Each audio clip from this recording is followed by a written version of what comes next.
கர்த்தர் வாக்கு கொடுக்கிறாரு, மகளே மகனே, இப்ப வேண்டான்னு நிறைய பேர் உன்னை புறக்கணிச்சிட்டாங்க. இப்ப நீ வேண்டான்னு நிறைய பேர் சொல்றாங்க. சொந்தக்காரங்க வேண்டான்னு சொல்றாங்க, சுத்தி இருக்கிறவங்க வேண்டான்னு சொல்றாங்க. ஆனா கர்த்தர் வாக்கு கொடுக்கிறார், இந்த முழங்கால் யுத்த ஜெபத்துக்கு பிற்பாடு ஆண்டவர் உங்களை எப்ராயிமா மாத்துவாரு. நீங்க இருந்தாதான் அந்த பிரச்சனைக்கு முடிவு. நீங்க இருந்தாதான் அந்த பங்கன்ல சந்தோஷம்.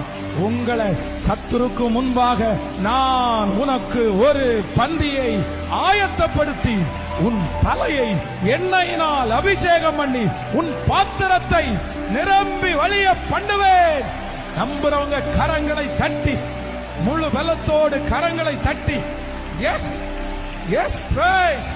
எப்ராயிம யாரும் உதறி தள்ள முடியாது, எப்ராயிம அசட்டை பண்ண முடியாது. கர்த்தர் வாக்கு கொடுக்கிறாரு, உன்னை வந்து நான் மகிமையாய் நிறுத்துகிற காலம் சீக்கிரமாய் வரும், சீக்கிரமாய் வரும்.